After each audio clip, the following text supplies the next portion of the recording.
They don't like the cover. They don't like Well, the that's cover. certainly strange. They find it very offensive and very sexist.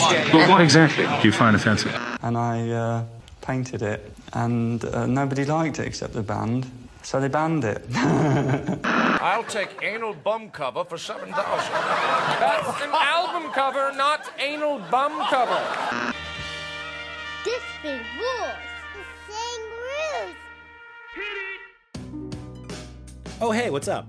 I'm Brian Altano. And I'm Max Scoville. This is a show where we discuss something we love, Unpack why we love it, explain where it came from, try to remember our first impressions of it, share our weird stories about it. maybe learn something new about it along the way. But first and foremost, we're here to celebrate the fact that this thing rules. So, if a picture is worth 1,000 words, what is like 12 or to 15 songs worth in terms of pictures? Never judge an album cover by its cover of the album. Something like that. Because you have to hear the album, not see it, right? Album covers are definitely a I think judge a book by its cover, fair statement. Judge an album by its album cover is like, sometimes it can go either way, you know? I mean, Yes. it's really, but in some cases you very clearly know what kind of an album you're getting. There's if it looks like a fantasy novel, it's probably a heavy metal album. Mm-hmm. You know, if it's all kind of weird and abstract, might be electronic. But what's your favorite album cover of all time? Oh man, jumping right into that, huh? That's really, really difficult. I can tell you like 100 different album covers I love, and I don't think I could tell you a single favorite one. I mean, I'm going to be biased and say mine, right?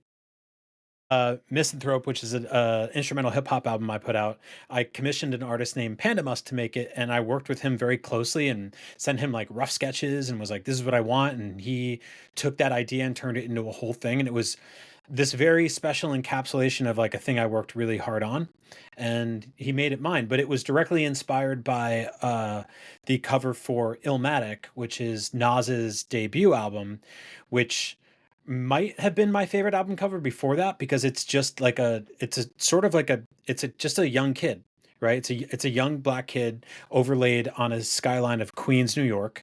And there's like a little bit of opacity going there, and it's very much like it just tells this story of like, clearly this is not a kid who made this album, just like the baby on the cover of BIG's Ready to Die didn't do all the rapping on that record. Just like a drawing of a cartoon dog sniffing a butt on Snoop Dogg's Doggy Style didn't do all the rapping, because it's fantasy, right? But it tells you a lot about what you need to know. And so that album cover of like a face superimposed over a city was sort of like, yo, there's a whole story here, there's a whole life here. And so I think that's the one that I think of, and it helps that that's like a 10 out of 10 perfect album, right? Well, I was gonna say, like, the image itself, is that what grabbed you about that record when you picked it up, or were you already like, oh, I like Nas, I know these songs, or like, what do you remember when you first got it? Yeah, it's a bit of both. I had heard his stuff on this posse cut called Live at the Barbecue, where he was like 16 years old and no one had ever heard of him, right? And it's just him jumping on a record with a bunch of other rappers who are all like amazing. And it's sort of just, it's the equivalent of like a, there's a little kid at a high school party, and he's just like, "Hey, can I play?" And you let him play Smash Brothers, and he beats everybody. Right. That was Nas on Live at the Barbecue. So I was familiar with his game, and then it was like he put out this solo album, and I think everyone was kind of like, "Oh, we need to take notice." And so those two things sort of became inextricable for me, where I was like, I love this record and I love this album cover, and when I see this album cover, I think of this record, and that album cover inspired my album cover. I've remade that album cover. I painted it in high school in watercolor class. I made a pixel art version of it and made it my town flag in Animal Crossing. Like, it's one of those things that scales really well. And that's like, I mean, that's obviously something we're going to talk about on the show today too, is sort of like this being a lost art form, and a lot of people only really seeing it on, a postage stamp size on Spotify or Apple Music. But before that, it was like, it was a CD, or it was a cassette, or it was a big ass vinyl record. I think that's a big thing that got me into record collecting vinyl, is that you actually get to see the pictures better. And it's a stupid reason, because the whole point is sound, right? But like there is a certain art form to the album covers themselves. I remember like as a kid sort of being, like you want to listen to something that has a cool picture on it, like you're simple or whatever. And I remember when like I was first getting into Rage Against the Machine, and like I hadn't been to a record store looking for Evil Empire. I think it had just come out, and like I remember my friend in school was like, "Yeah, my cousin's got Evil Empire," and I was like, what does it look like?" Which is a stupid question to ask about, you know, a recording of sounds. Yeah. And she's like, "It's just got like a guy on it," and I was like, "What does the guy look like? Is he cool?" And she's like, "Not really. He sort of looks like a little superhero."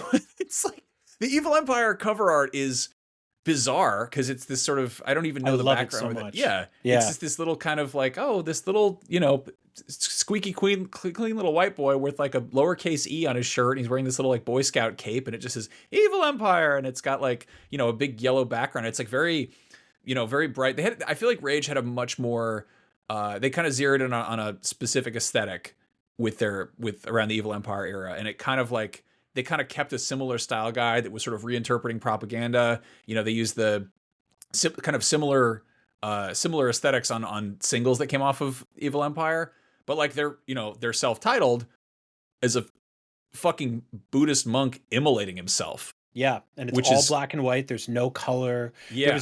There's nothing. If you listen to their self-titled album and Evil Empire back to back, I don't think at any time during any of those songs, if someone was like, "What color are you thinking for this music?" Would you be like, "Yellow"? That's what's You so know? it's what's so bizarre to me is frequently there is this disparity between what's on the box and what the thing actually sounds Yeah. like. I mean, like looking at just, I guess like the evolution of album covers, like another one we love the Prodigy. We're seeing them next week. That's gonna be cool. Shit, that's right. But their progression of album covers is like the first one, like The Experience, is just like it's kind of like it's like goofy. It's just like the Prodigy and kind of like bubbly, you know, weird letters. And then Music for the Jilted Generation is like this screaming metal face like bursting through sort of like a graphite background. I don't know if it's like an actual sculpture or like It's painting like or part what. Lawnmower Man, part Giger. Like it's weird. Yeah, which is funny because it opens with a sample of the Lawnmower Man. But yeah, and then the Fat of the Land has just a colorful crab running on the beach, and you're like, what are you doing? This, Yeah, and that I think one, the Fat of the one's really Land. odd. I don't really think an arthropod that lives in the sea is like a but Yeah, again it's also my buddy who's he's a like a sound designer. He makes music and stuff, and I think we were talking about music or something, and some weird song title came up, and he's like, "Look, man, the secret is sometimes you're working on a track and you just give it like a bullshit file name, Yeah, but then that sticks."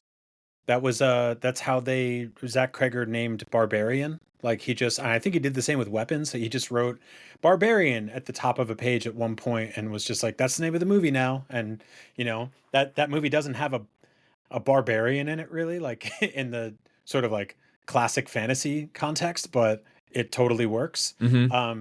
Yeah, no, I dig that a lot. I think that like I was thinking a lot about the Rage Against the Machine album covers specifically, as well as the Prodigy one, because I think like I wouldn't say that any of those are like my favorite album cover in that like that is a picture I want to frame and put up in my house. But when I see them, I immediately associate them with something I really like. And there are a couple albums that I like that don't really have great album covers, but they're pretty infrequent because I feel like I'm old enough that like I can't disconnect those things for myself where I'm just like I love when a really good record has a really good album cover or a really iconic or really memorable album cover, even if it doesn't necessarily mesh well with the music that you're actually hearing when you're listening to it, because I associate those things with so much more than like it's the full package for me. And like for album covers, quite literally it was the full package. Like you would get a CD and you would flip it over, there'd be a track list on the back that would tell you all of the guests that were on it and stuff like that. And there's this, I listen to a lot of hip hop now still, right, to this day. And there's this weird trend. Yeah. There's this weird trend that happens now where I think a lot of artists do it actually, not even outside of hip hop, where they like minimalism is sort of a thing. And I'm not just talking about like in the context of the album cover. They'll put out like a track list and won't tell you any of the guests on it or any of the producers. It'll just be like 10 names, like 10 obtuse names or phrases in a row.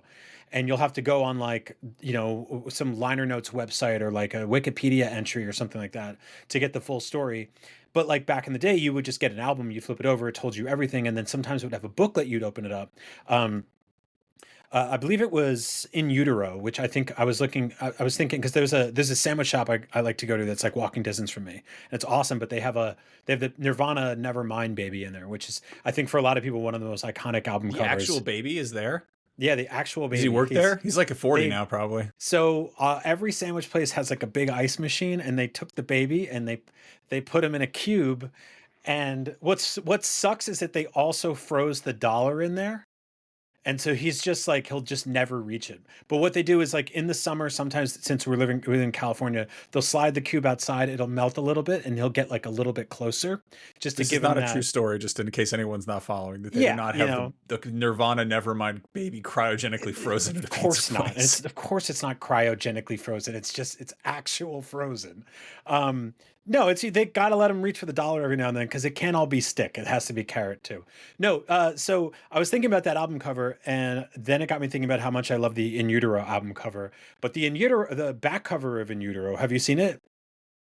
Probably, but okay. So it is basically Kurt Cobain did like a sculpture of just like dolls and body parts. Like he got a bunch of like medical supplies and paint and feathers and shit like that, and just made this really weird sort of reddish sepia tone collage, and it outlines the track list.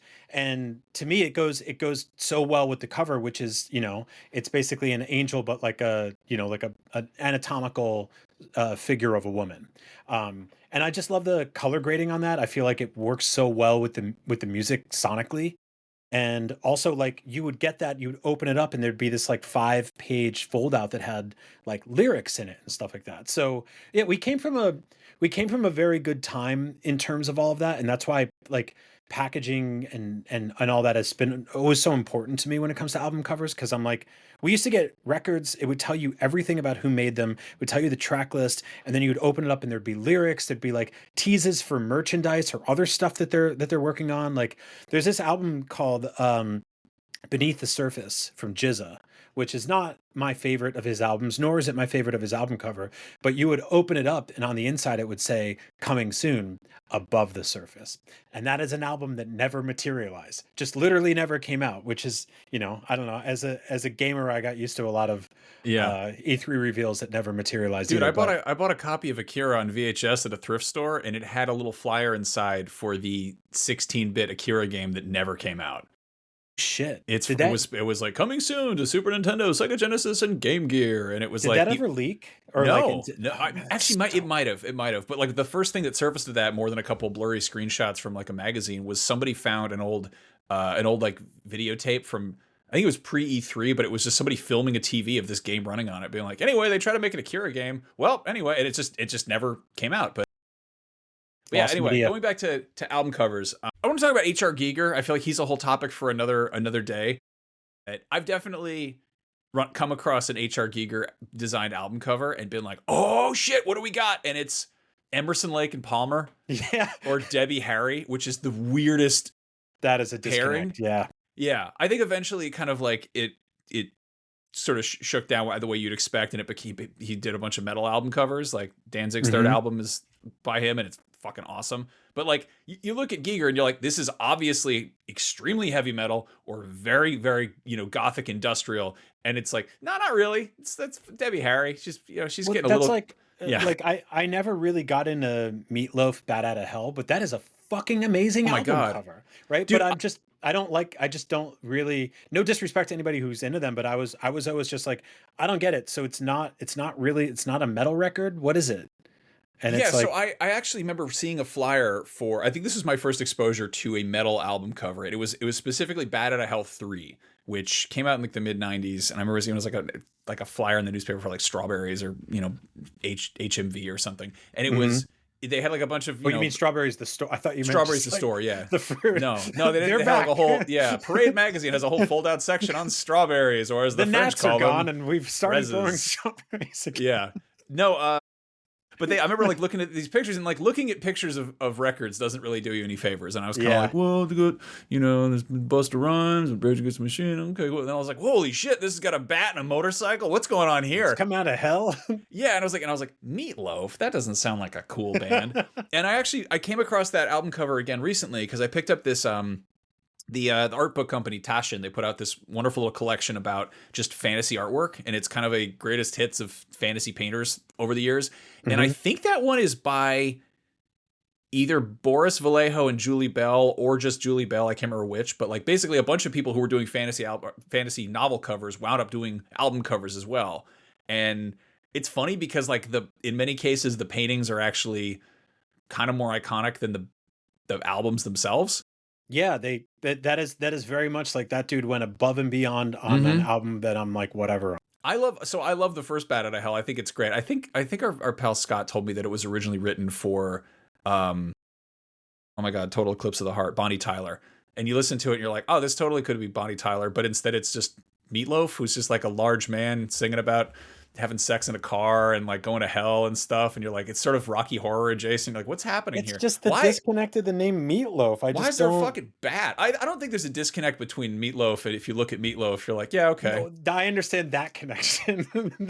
But it's just like if you were like, oh, the Skullfucker's cock. Oh, who made this album? Chris Fettuccine. You'd be like, oh my god, this doesn't make sense to me. This is like, it doesn't. And then the album cover's like fucking amazing. Like it's no disrespect to the Meatloaf, the man, or the food. I don't know why, but we have a Christmas ornament, like just like a classic kind of little glass ball with a little hook on the top that just has the Meatloaf logo, and it has the bat and the hell. Like it's just a white ball, and you turn it around and it just says Meatloaf, and it's got like the bat and the hell. How did you get that? I have no fucking idea. I don't know how it was, but I'm like, I'm not gonna get rid of it. It's now a family heirloom.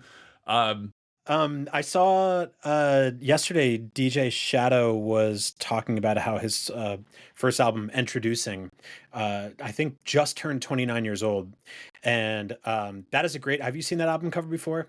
It's a great shot. It's just two guys crate digging in a record store. Yeah, right? Yeah. And that guy on the right with the funny hat is Kid Koala, who we saw open up for That's so fun. Deltron just this year. And so, yeah, I think he was just like record shopping in LA, and his thing was basically just like, you know, like a lot of producers at the time, just make a pastiche of a whole bunch of different samples that I could find off 45s and old 33 RPMs, put them together, add drums, make my own thing, and, you know, revolutionize instrumental hip hop, one of the most influential people to ever do it. And it's just a kind of a blurry shot of two guys in a store buying records, which is very meta, because it's like you're buying, you would see that in record stores and you'd look up and be like, is that this store? Like, where am I? Yeah, that's weird. You know, like that. And it doesn't really tell you much about anything, but it's got an enticing enough name, and it's a really interesting perspective on creating something that is ultimately about the source material. So I've always loved that one. Yeah, that honestly feels like kind of a doing your homework on the bus sort of album cover, where you're like, oh shit, what do we put on? And it's just people buying records. That's funny. Yeah. Okay, so let's back this up. The funny thing about album covers, or just album art for music, is that it's not a particularly, like, it wasn't an obvious thing. For a very long time, records were they just had labels. Like, they just had like the name of the thing on it. And it was in 1939 that a dude named Alex Steinweiss made the very first album cover, and it was for a Columbia Records. I guess it was technically a compilation, but it was called Smash Song Hits. And I'm glad his name wasn't like Alfred Bumcover or something like that. That would be amazing. But it's actually like it's a really cool graphic. It basically is a picture of a marquee, and it's got this thing in the background that sort of looks like a record. And yeah, they put it out. So apparently it sold really well. And then for the second there, Columbia basically had the market cornered on being like, hey, we've got pictures on the covers of our records. And then other people followed suit. But prior to that, it was like you would just get an envelope, like a sleeve. It would just be like in a blank sleeve. And did it even have any text on it or anything? Yeah, no, it'd be like buying, digging around for like 12-inch singles of like electronic or hip hop, where it's like just white label stuff. Exactly. Yeah. But yeah, it's, I don't know, kind of fascinating that somebody was like, here's a crazy idea. Let's decorate the thing we're selling. Let's make it look cute. I love that. That's really cool. Like, I guess to me, physical media is only, so old, right? But I guess I hadn't really put two and two together of like, someone had to do this first. Because before that, they probably just printed text on everything. Well, the other factor here is that the whole concept of an album is also a relatively recent one. There's a great sort of book series. I think it's called RPM or something. It's basically a collection of it's individual books that are effectively like long form essays on particular albums, and generally they're on albums. Like there's one for Pretty Hate Machine, or the Pogues, like Rum Sodomy and the Lash. Like it's a particular artist, a particular album, and the writer goes through and chapter by chapter, track by track, kind of breaks down the history and the relationship, and then just kind of talks about the whole thing. My dumbass was like, I should check one of these out, and I picked up a copy based on ABBA's Gold, which is not a fucking album. It's a compilation of greatest hits. Right. It's singles. But the first chapter in the book really, it set up an interesting. This is something that had never occurred to me. Early on, people just bought 45s.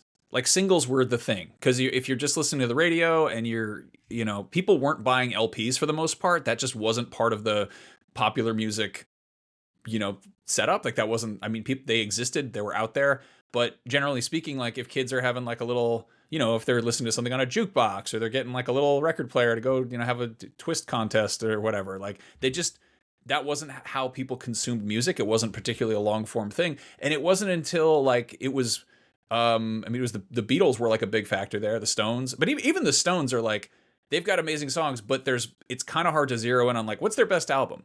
Like the Beatles were really good at having a particular sound for particular records. And there's a cohesive feeling to it. Like it's really, when you say an album, like a photo album, like it's a bunch of things between two covers that sort of make sense together.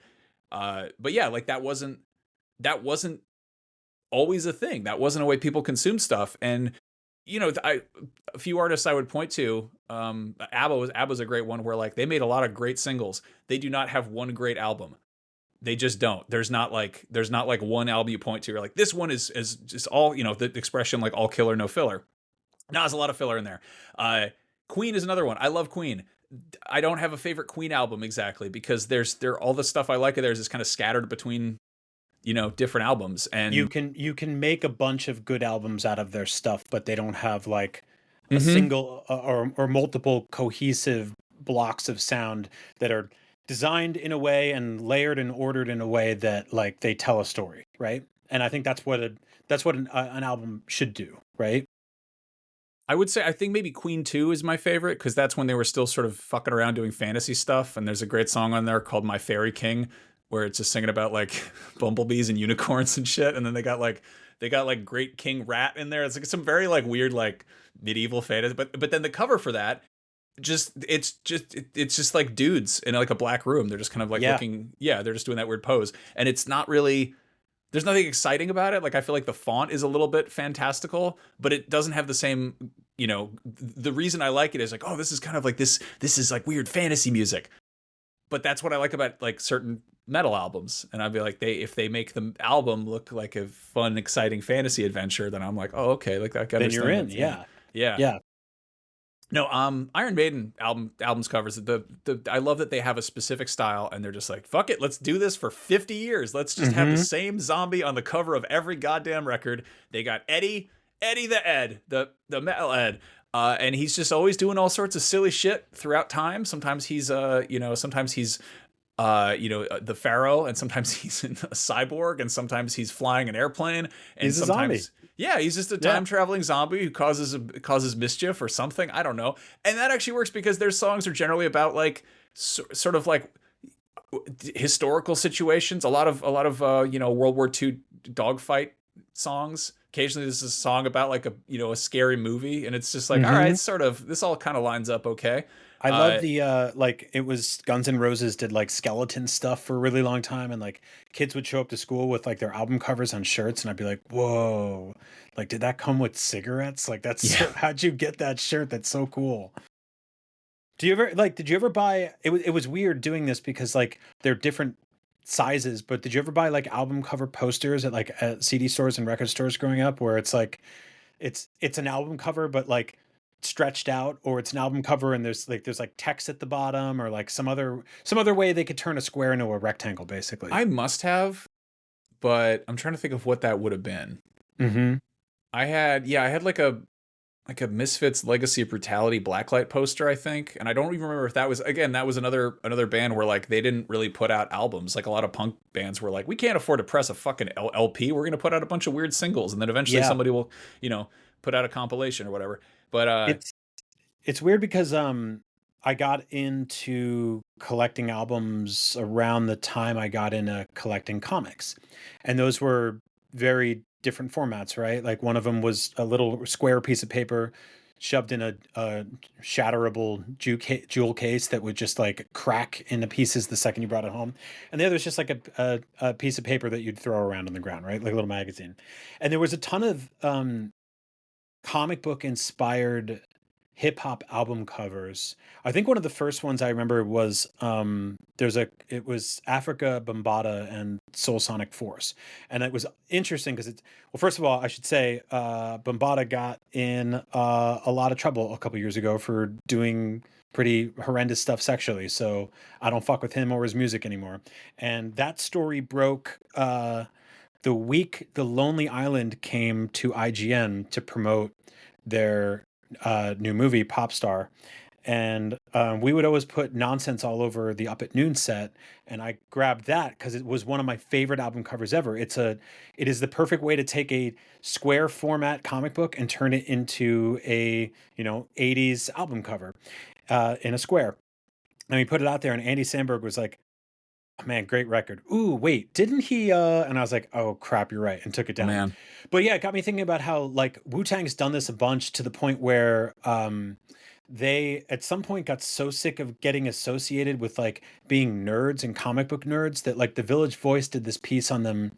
Village Voice is like a free newspaper they used to give out in New York City, and I think it was Master Killer ran up in there and beat up their art director, and he was like, yo, you made us look like pussies. But like Liquid Swords is basically a comic book album cover, right? Like Bobby Digital in stereo, which is like it's RZA holding this like huge gun. Yeah, they made an action figure of it, and it's awesome. It's awesome, and it's like this is it's like they made a bunch of comic book inspired album covers, but like a lot of hip hop groups did. If you look at what was it? Like one of my favorites early on. Aliens. Yeah, Outkast did one for that was for AT Aliens. And I would guess like Aquemini a little bit, although that was way more like blaxploitation, like kind of 70s funk, but still like they hired artists, they did, crazy little drawings of them and put them on this thing. Snoop Dogg, right? We talked about that Doggy Style, like that is maybe not a comic book, but like a crude ass drawing of like a horny pervert kid in your 7th grade class would draw on the back of his notebook during a particularly long day with a substitute teacher. I love juvenile album covers like that. I like when they're just really. But Marvel Comics did this thing a couple years ago. I think you and I might have talked about this on a show once. But they teamed up. They basically got a bunch of in-house artists to recreate iconic like 80s and 90s and early 2000s hip-hop covers, and it would be like instead of Eric B and Rakim, it was just like Spider-Man and Deadpool, right? And like they got big gold chains, and there's like Miles Morales did the Illmatic one where it's like half of his face is Spider-Man and the other one like, and it was really cool to see them do that. And yeah, like it was one of those things. Like they did Contest of Champions, I think, and it was like Iron Man's on the cover, and it's the Liquid Swords cover. So like, yeah, shit like that is just it shows me that the art style prevails. Like the whole thing of like these guys grew up reading comic books. They went on to become musicians. They're like, I need a cover for this. What does a cover look like? Oh, it's got to be comics based. And then decades later, Marvel's like, hey, we're gonna pay tribute to that. So we don't talk about like, I mean, music genres are music genres, but when you talk about genre media, you usually mean like, oh, like horror, sci-fi, fantasy. There's no genre music, but there kind of is, and I feel like it's stuff that maybe is deemed like lowbrow or whatever, but I feel like heavy metal and punk and hip hop are all kind of examples of it, where they're sort of scapegoat music. But it's, I don't know, I think there's definitely a similar thing that goes on in both cases, where it's kind of a stigma, and it's especially noticeable in the cover art. And I feel like it always drives me nuts when book covers are just boring as fuck. Like it's just it's like somebody spent years putting thousands and thousands of words together to tell a story, and you've just got like some words on the cover. That drives me nuts. And I think I think the mentality there is like, if it's got too much of a literal picture, it's gonna be you know, it seemed as like lowbrow. Like it's like, oh, it's why not just make a comic book? And then I'm like, yeah, why not just make a fucking comic book? But like, you know, looking at, I don't know, you can tell when like there's, you know, if you get like a fantasy novel that's got like a wizards and dragons, like a Meatloaf Bat Out of Hell kind of cover, and you're like, all right, this is, you know, this is kind of preaching to the choir. They knew who their target audience is. But then you'll have like sort of like an elevated one that maybe it has like a little crest on the cover and it's like a little bit more, you know, elegantly displayed or whatever. And you know, sci-fi shit's the same way where, I don't know, I love William Gibson. And I like love the, you know, the worlds he describes in his books. And you look at his like the cover art for them and it's sort of just like maybe like a glitch art head. Well, like it never shows you any of the stuff that's actually happening in there because I think that was sort of deemed like if you show it too much, it's going to attract it's not going to attract the smart highbrow people. You want something that's sort of more lowbrow. But, you know, we're talking about album covers. I love album covers where you can make an action figure out of it, you know, whether it's Bobby Digital or Eddie the Ed. Or the baby from Nevermind. I guess that's obvious. Weirdly enough, there's a lot of action figures of that baby. It's just a regular baby doll. It's just regular dolls. Yeah. Yeah. You can make your own, just use a doll and $1. Yeah. And a dream. Talking Heads, one of my favorite bands, also one of the first bands I remember hearing, and subsequently one of the first album covers I remember seeing was one of their later albums. I think it was Naked, which has a picture of just a chimpanzee in a gold ornate frame. And I think I also remember Speaking in Tongues. Speaking in Tongues is maybe the first album I remember hearing. And I remember just kind of being like, oh, there's like sort of, they're not really interesting. Like, I don't know. Nothing would make me grab them off the shelf, but my mom played them and I was like, I like this. And I, you know, got back into them as an adult, got super into Talking Heads. Found out that the album cover for Speaking in Tongues, the cover for that is like, it sort of looks like it's like a Tibetan peace prayer flags, kind of like it's just a bunch of sort of colorful images sort of laid out, and it's not really like it looks like a menu for a Nepalese restaurant. Like there's nothing particularly exciting about it. I found out that Robert Rauschenberg, the artist, designed it, and originally there's like a deluxe version of it, or there's like basically a first run vinyl they did that is one of the most insane mixed media things ever put together, where it's like it's got like see-through vinyl and it's got like weird silk screen shit. And I think part of it's reflective and it's the most gimmicky nonsense ever. That's also kind of like a cool, you know, arts and crafts project that was stupidly expensive when they actually put it out. And they eventually were just like, let's just put out a cardboard thing. But it's funny because like had my mom had that one on vinyl, I would have made a beeline for it. But instead, she had it on cassette, and it's just got like some little colorful shapes. And I was like, I'm only gonna listen to this because you play it out loud, and I like the burning down the house song. But yeah, I don't. Do you ever? So I got to see a lot of record covers because I worked at Tower Records, and like it was. I have like kind of I guess a long memory of what certain ones look like, and it's certain ones you learn to recognize them by the by the spine or maybe by the back because if you see them enough. I remember when I was working there, it was when Black Eyed Peas' Monkey Business came out. Yeah. And I worked at the second smallest Tower Records location in the Tower Records chain, with the exception of one location in Hawaii that literally only sold Hawaiian music. And there was always this weird disconnect between what corporate was sending us and what we actually would sell or were capable of selling, or in many cases, even capable of fitting in the store. And when Monkey Business came out, that album was like so fucking popular. They sent us like 4 cases of it. They sent us like, I don't know, 300 copies. And we had to just like find places to put it. Like it was just beyond overstock where like, we don't have room for this. We don't have time or room for this Monkey Business. And so we had to just like stash it away in cupboards and stuff. So that record was everywhere. But we had one album cover that sticks out to me that I remember very fondly, is by a band called Goblin Cock. And on the cover of that album, it had a picture. Yeah, me neither. It had a picture of a goblin who was sitting in a big throne and he was man-spreading. And would you believe it? He had an enormous wiener that was just like flopped down on the floor. And we had to put they had like a sticker you had to put over it. And so we had to just do that. And what a constant problem we had was teenagers kept coming in and scraping off the sticker to try to see the goblin. It's like when you get an Amazon gift card and you need to reveal the code. Yeah. I think somebody's actually done a record cover that was entirely scratch off like that. I don't know which one it is. I always I love that novelty, that gimmick stuff. No, I was into this punk band in middle school named Flipper. Have you ever heard of them? No. Yeah, they're fucking. I think you dig them, man. They're fucking awesome.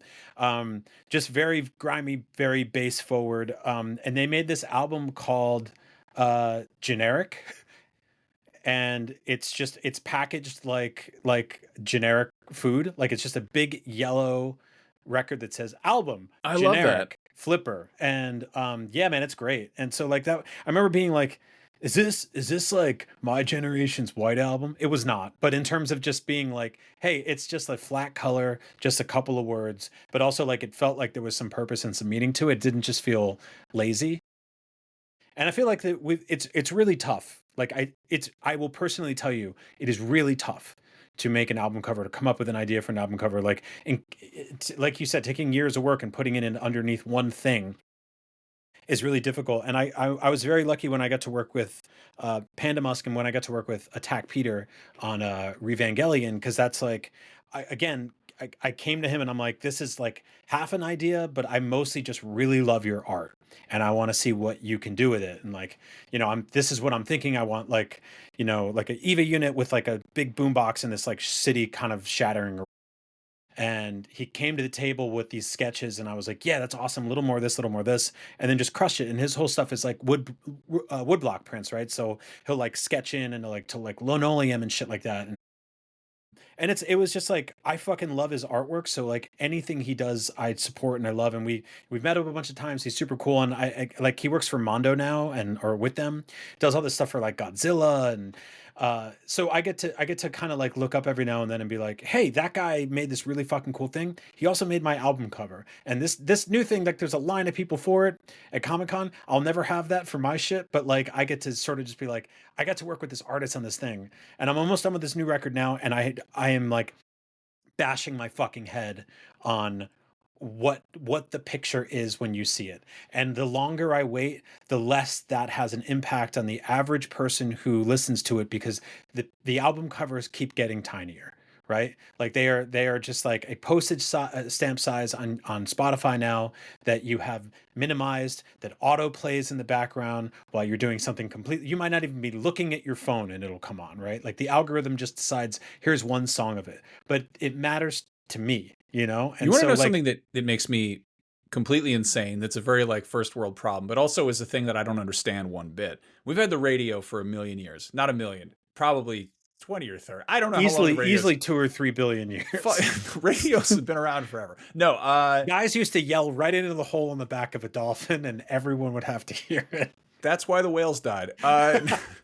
No, the radio used to be like, it just noise. It would play noise. It used to be like there was a little physical thing you move back and forth, and then it became a digital thing, and then suddenly cars started getting like color screens in there, and somehow in there somewhere the radio figured out how they could not only play music, but they could also send out song information. I remember the first time I was in somebody's car and they had the radio on, and it said the name of the song playing, and it blew my fucking mind. And now fast forward a few years, they just put little JPEGs up there, and it's like, how'd you get the JPEG? And it's like the stupidest thing ever, because we have smartphones, we have the internet. It obviously, if you can broadcast information that makes music, there's by some reason you should be able to do that with an image. But it's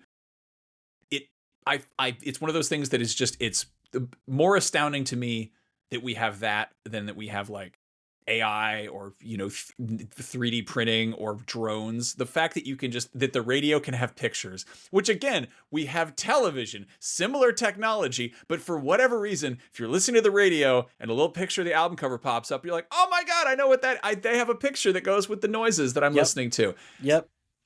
Yeah, drives me fucking insane. It should be the thing easier. that makes me crazy though is that my wife's car doesn't say the name of the song unless there's some setting I don't know how to turn on. It just shows you the little image, the little tiny picture of the album cover, but it doesn't tell you who the song is. It just tells you the name of the radio station. And I don't know if that's the car's fault or if that's the radio station's fault or if it's my fault for not fucking with the settings properly. But I guess it's nice to have a little album cover to go with my when I'm listening to KOIT Light Rock Less Talk, because whatever song they were playing caught my attention. Did you have friends growing up? Because I had a friend that did this. I'm sorry. Well, I'm glad you finally found some, fucking loser. No, I had a friend growing up that would like go with me to Tower Records buy all the latest hip hop CDs and shit like that. We both saved up, did everything we could to get those albums. I would come home, my mom would just be like, "What is this ghastly thing?" or whatever, right? He would come home and he would put the CDs in like Kids Bop and like he bought like Method Man to Cal and he threw out the album cover, like destroyed threw the packaging in the woods and shit, buried it, and would take like the actual thing and put it in like a greatest Christmas songs of the 90s or whatever. Did you have any friends that do that? I don't think so. Yeah, my best friend growing up, his parents didn't give a shit. They would just let him have whatever. They just let him listen to whatever he wanted, or play whatever. And it was just, they didn't care. Yeah, my mom was like, I don't think she ever cared about the visuals, but she would like want to like kind of. There was the period there where she's like, can't get you anything that says parental advisory on it. No, none of that. Right. And then I was like, can I play M-rated video games? And she's like, you know what? The swearings, maybe that's fine. You can listen to the Busta Rhymes album where there's a whole sketch about a camp counselor getting eaten by a bear. Sure, why not? Yeah, like I remember I saw a Rage Against the Machine shirt that had like some of the lyrics from Vietnam on the back that said like "Fear is your only god" on the radio, and I think I like went home and I was like, mother, I saw a cool shirt today at the school fair or whatever. It said "Fear is your only god." She's like, oh, we weren't even like particularly religious. I think she was trying to be or something, but she was like, oh no, they're taking the Lord's name in vain. I don't want you listening to them. And then like 2 weeks later, or maybe a week later, or maybe like a Newsweek later, she's like, wait a minute, I read this article in Newsweek that said that these boys are very politically progressive and very outspoken about things that matter, so you can listen to them, it's okay. And I was, my mom was like, oh no. Yeah, and I was like, I don't know, it's that weird thing where like, my mom says it's okay. A lot of people don't know still this, cool? Until Max was 15, he had something called Topo Gigio's disease, where he talked like a little Italian puppet mouse. You're not that far off. You're not that far off. Only with his mom. At school it was fine, but like he'd come God, out I wish like, I had a time machine, go back, kick my own ass, just make fun of myself. Some of the other ones I was thinking about, I wrote like a quick list, but we talked about Fat of the Land. Another one with a zoomed in picture of a big crusty animal is Massive Attack's Mezzanine. Oh yeah. Yeah, do you think that rhinoceros beetle and that crab are friends or enemies? I think they had sex to death. Which is weird because Sex to Death is actually an Aphex Twin album, which is completely unreal. Aphex Twin, as everyone knows, is actually a bacteria, not an insect or arthropod. Yes. I also put OK Computer on there just because I think it's just so weird. There's like I think with that one I really like, and then is it Hail to the Thief? It's like that big. It's sort of like this weird painting of a. Like they worked with a couple of artists and made really cool painted album covers that I really dig. I was also thinking about Nine Inch Nails. You mentioned them, and you and I were talking about Year Zero the other day, and how I was saying it's one of my favorites, and you were like, it's kind of in the middle for me. But I really like that album cover. You familiar with that one? Yeah, no, totally. No, I like like that a guy album. driving a car, and there's just like it's either a hand or like some sort of headless demon coming down. It's like from somebody on the roof or something. Yeah, that album cover. It's weird because you have an album covers frequently as kind of like background imagery. Like you're again, maybe it's burned in your brain, but when it's more abstract like that, you're kind of like you can see it in your head, but in terms of what the actual visuals are, it's a little bit. What does it look like? So yeah, it's a weird. Oh yeah, I love that picture. It's like somebody on the roof of the car. Oddly enough, that has the same. This is a sad. There's not a lot in common between Nickelback and Nine Inch Nails besides like the first two letters there. But that album cover has very similar composition for all the right reasons, I think. I'm gonna look this up. This is terrible.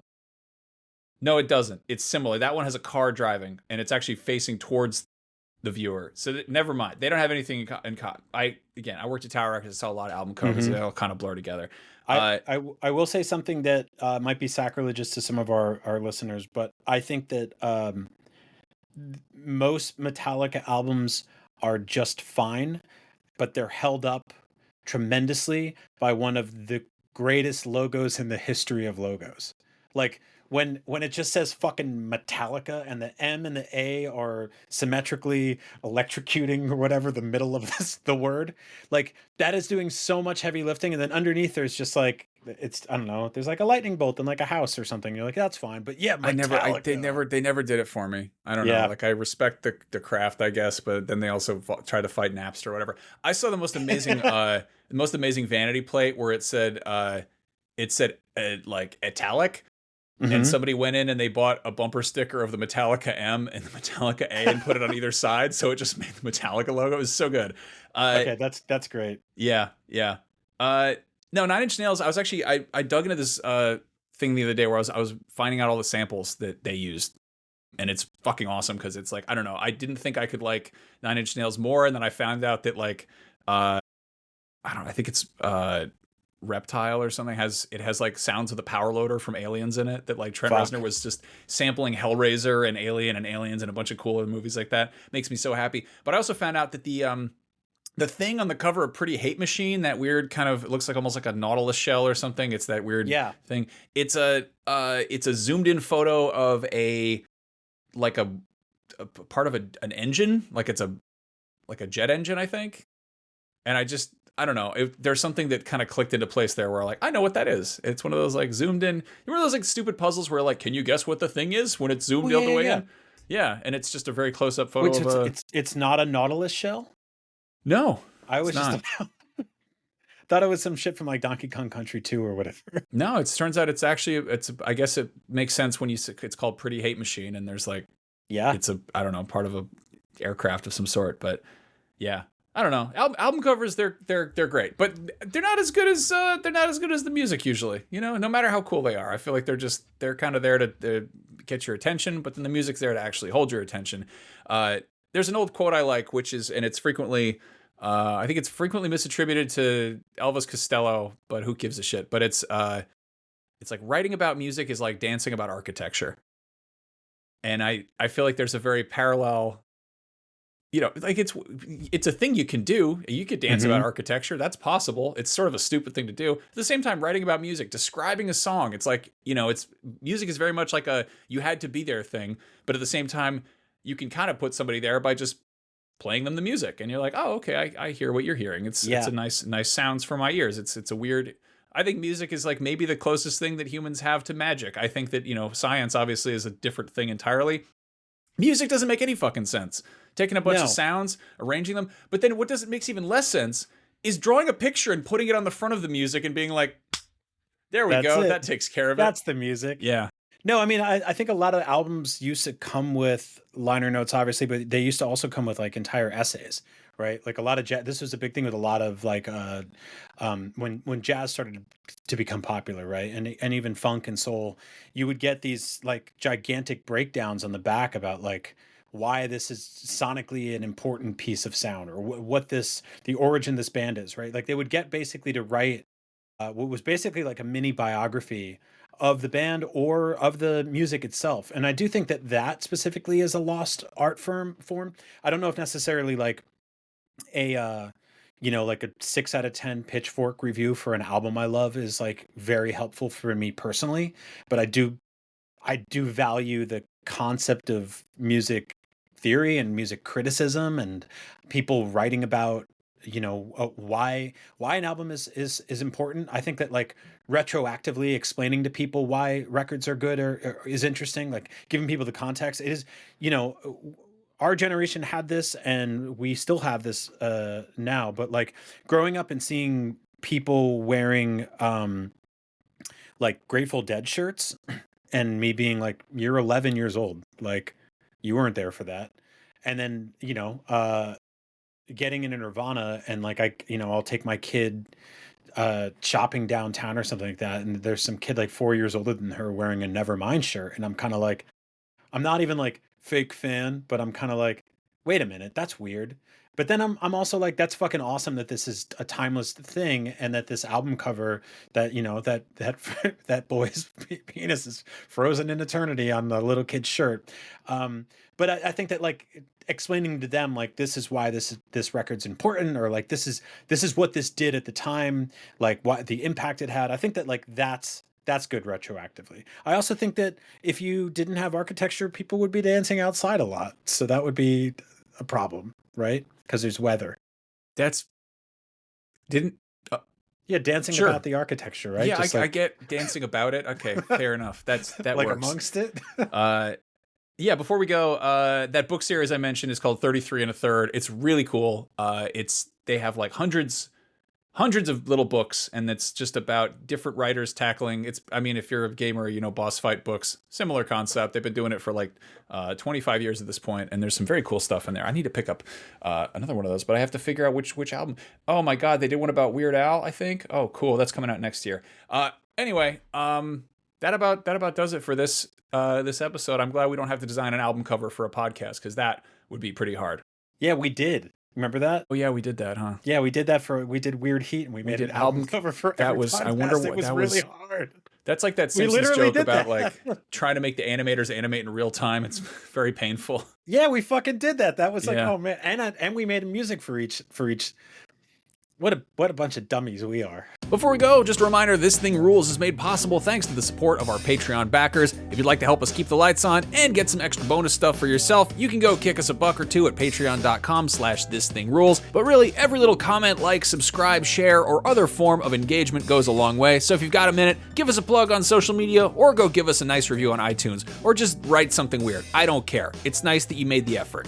And finally, a big, huge, extra special thank you to Patreon executive producers for this month: Ben Burkhalter, Anthony DePiro, Nick Vaughn, Paul Atienza, Kevin Lemasurier, Steve Cam, Caleb Hilliard, Billy McKendry, and Chip Chunkling. Thank you so much for your continued support. You rule. That says anal bum cover. I spent 5 years of my life trying to invent an anal bum cover. Failing to do so is my greatest regret. You have led a horrifying life.